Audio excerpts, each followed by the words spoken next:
آپ کے لیے کیا گیا نئی ویڈیو، اور آج کی ویڈیو بہت ہی زیادہ امیزنگ ہونے والی ہے. آج کی انٹرو ویڈیو کی میں نے دی ہے کیونکہ اس سے پہلے بھائی ہم 1000 بار ٹرائی کر چکے ہیں، ہمیں اتنی ہنسی آ رہی ہے، ایسے ہم وہاں سے جا رہے ہیں پاگل کی طرح. تو اس کو میں نے کہا تو مت دے انٹرو بھائی، میں دیتا ہوں. سو آج کی ویڈیو ہونے والی ہے حضرت بلال حبشی کی آخری اذان. تو ان کی وہاں پہ آخری اذان ہوئی تھی مدینہ میں. ہم سب کو پتا ہے کہ اذان دینے کا جو سسٹم ہم بول سکتے ہیں وہ حضرت بلال حبشی کے دوارا ہی شروع کیا گیا تھا. صحیح بات ہے. ہاں، اور اتنی بیوٹیفل اذان یہ دیتے تھے کہ آج تک کوئی اتنی بیوٹیفل اذان دے ہی نہیں پایا ہے. اور سب سے لوئل ہم کہہ سکتے ہیں ان کو بھائی اس ٹائم پہ نا. اور بھی تھے بٹ یہ بھائی بہت زیادہ لوئل تھے. اور باقی اس کو پلے کرتے ہیں ویڈیو کو اور پھر کرتے ہیں باقی باتیں ڈسکس. آج کی اس ویڈیو میں آپ کو حضرت بلال حبشی رضی اللہ تعالی عنہ کا رسول اللہ صلی اللہ علیہ وآلہ وسلم سے عشق کی ابتدا یا پہلی ملاقات کا ایک خوبصورت واقعہ آپ کو سنائیں گے. اور میں یقین سے کہہ سکتا ہوں کہ آپ کی آنکھوں میں پانی آ جائے گا اس واقعے کو سن کر. اگر یہ ویڈیو پسند آئے تو کمنٹ میں اللہ اکبر لکھ کر اللہ کی قدرت چینل کو سبسکرائب کر دیں. شکریہ. دوستو، حضرت بلال حبشی رضی اللہ تعالی عنہ سے ایک دفعہ کسی نے پوچھا کہ آپ نے پہلی دفعہ حضور نبی کریم صلی اللہ علیہ وآلہ وسلم کو کیسے دیکھا؟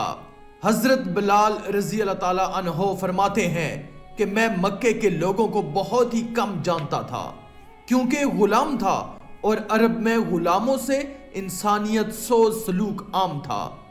ان کی استطاعت سے بڑھ کر ان سے کام لیا جاتا تھا، تو مجھے کبھی اتنا وقت ہی نہیں ملتا تھا کہ باہر نکل کے لوگوں سے ملوں. لہٰذا مجھے حضور پاک یا اسلام یا اس طرح کی کسی چیز کا قطعاً علم نہ تھا. ایک دفعہ کیا ہوا کہ مجھے سخت بخار نے آ لیا. سخت جاڑے کا موسم تھا اور انتہائی ٹھنڈ اور بخار نے مجھے کمزور کر کے رکھ دیا. لہٰذا میں نے لحاف اوڑھا اور لیٹ گیا. ادھر میرا مالک جو یہ دیکھنے آیا کہ میں جو پیس رہا ہوں یا نہیں، وہ مجھے لحاف اوڑھ کے لیٹا دیکھ کے آگ بگولا ہو گیا. اس نے لحاف اتارا اور سزا کے طور پر یہ میری قمیض بھی اتروا دی اور مجھے کھلے سین میں دروازے کے پاس بٹھا دیا کہ یہاں بیٹھ کر جو پیسو. اب سخت سردی، اوپر سے بخار اور اتنی مشقت والا کام، میں روتا جاتا تھا اور جو پیستا جاتا تھا. کچھ ہی دیر میں دروازے پہ دستک ہوئی. میں نے اندر آنے کی اجازت دی تو ایک نہایت متین اور پر نور چہرے والا شخص اندر داخل ہوا اور پوچھا کہ جوان کیوں روتے ہو؟ جواب میں نے کہا کہ جاؤ اپنا کام کرو، تمہیں اس سے کیا؟ میں جس وجہ سے بھی رہوں یہاں پوچھنے والے بہت ہیں لیکن مداوا کوئی نہیں کرتا. حضور صلی اللہ علیہ وآلہ وسلم یہ جملے سن کر چل پڑے. جب چل پڑے تو بلال رضی اللہ تعالی عنہ نے کہا کہ بس، میں نہ کہتا تھا کہ پوچھتے سب ہیں مداوا کوئی نہیں کرتا. حضور صلی اللہ علیہ وآلہ وسلم یہ سن کر بھی چلتے رہے. بلال رضی اللہ تعالی عنہ کہتے ہیں کہ دل میں جو ہلکی سی امید جاگی تھی کہ یہ شخص کوئی مدد کرے گا وہ بھی گئی. لیکن بلال رضی اللہ تعالی عنہ کو کیا معلوم کہ جس شخص سے اب اس کا واسطہ پڑا ہے وہ رحمت للعالمین ہے. بلال رضی اللہ تعالی عنہ کہتے ہیں کہ کچھ ہی دیر میں وہ شخص واپس آ گیا. اس کے ایک ہاتھ میں گرم دودھ کا پیالہ اور دوسرے میں کھجوریں تھیں. اس نے وہ کھجوریں اور دودھ مجھے دیا اور کہا کہ کھاؤ پیو اور جا کے سو جاؤ. میں نے کہا تو یہ جو کون پیسے گا؟ نہ پسے تو مالک صبح بہت مارے گا. اس نے کہا کہ تم سو جاؤ، یہ پسے ہوئے مجھ سے لے لینا. بلال رضی اللہ تعالیٰ عنہ سو گئے اور حضور نبی کریم صلی اللہ علیہ وآلہ وسلم نے ساری رات ایک اجنبی حبشی غلام کے لیے چکی پیسی. صبح بلال رضی اللہ تعالیٰ عنہ کو پسے ہوئے جو دیے اور چلے گئے. دوسری رات پھر ایسا ہی ہوا. دودھ اور دوا بلال رضی اللہ تعالیٰ عنہ کو دی اور ساری رات چکی پیسی. ایسا 3 دن مسلسل کرتے رہے جب تک کہ بلال رضی اللہ تعالیٰ عنہ ٹھیک نہ ہو گئے. یہ تھا وہ تعارف جس کے بطن سے اس لافانی عشق نے جنم لیا کہ آج بھی بلال رضی اللہ تعالیٰ عنہ کو صحابی رسول بعد میں عاشق رسول پہلے کہا جاتا ہے۔ حضور صلی اللہ علیہ وآلہ وسلم کے وصال کے بعد سیدنا بلال رضی اللہ تعالیٰ عنہ مدینے کی گلیوں میں یہ کہتے پھرتے کہ لوگو تم نے کہیں رسول اللہ صلی اللہ علیہ وآلہ وسلم کو دیکھا ہے تو مجھے بھی دکھا دو۔ پھر کہنے لگے کہ اب مدینے میں میرا رہنا دشوار ہے، اور شام کے شہر حلب میں چلے گئے۔ تقریباً 6 ماہ بعد آپ صلی اللہ علیہ وآلہ وسلم کی خواب میں زیارت نصیب ہوئی تو آپ صلی اللہ علیہ وآلہ وسلم فرما رہے تھے، اے بلال یہ کیا بے وفائی ہے، تو نے ہمیں ملنا چھوڑ دیا ہے، کیا ہماری ملاقات کا وقت نہیں آیا؟ خواب سے بیدار ہوتے ہی اونٹنی پر سوار ہو کر لبیک یا سیدی یا رسول اللہ کہتے ہوئے مدینہ منورہ کی طرف روانہ ہو گئے۔ جب مدینہ منورہ میں داخل ہوئے تو سب سے پہلے مسجد نبوی پہنچ کر حضرت بلال رضی اللہ تعالیٰ عنہ کی نگاہوں نے آپ صلی اللہ علیہ وآلہ وسلم کو ڈھونڈنا شروع کیا۔ کبھی مسجد میں تلاش کرتے، کبھی حجروں میں۔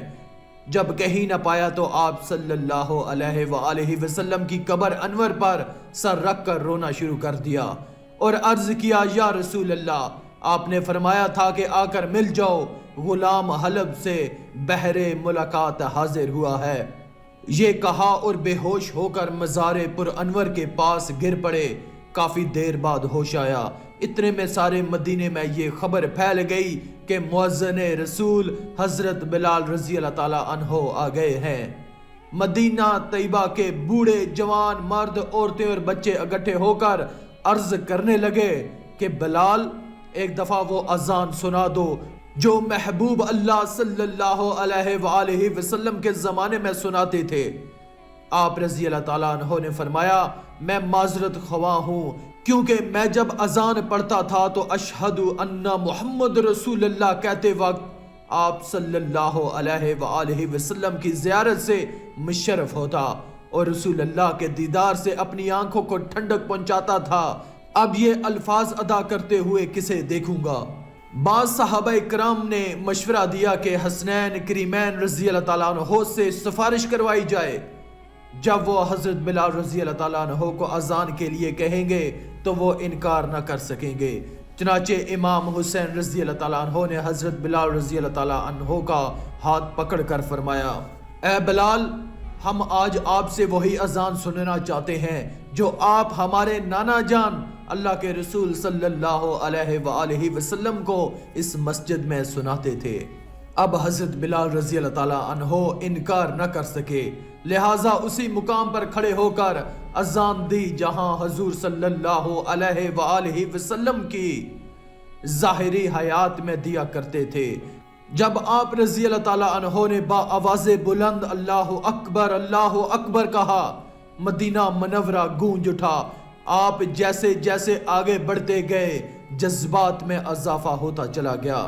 جب اشہد اللہ الہ الا اللہ کے کلمات ادا کیے تو گونج میں مزید اضافہ ہو گیا۔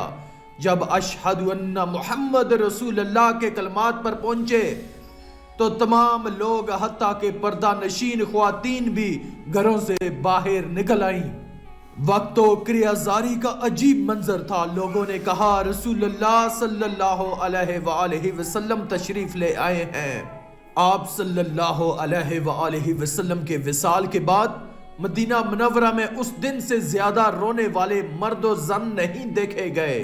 علامہ اقبال رحمت اللہ علیہ اذان بلال رضی اللہ تعالیٰ عنہ کو ترانہ عشق قرار دیتے ہوئے فرماتے ہیں، اذان ازل سے تیرے عشق کا ترانہ بنی، نماز اس کے نظارے کا ایک بہانہ بنی، ادائے دید سراپا نیاز تھی تیری، کسی کو دیکھتے رہنا نماز تھی تیری۔ آج کی اس ویڈیو میں تھا بس اتنا ہی۔ آخر میں اللہ رب العزت سے دعا ہے کہ اللہ ہمیں نیک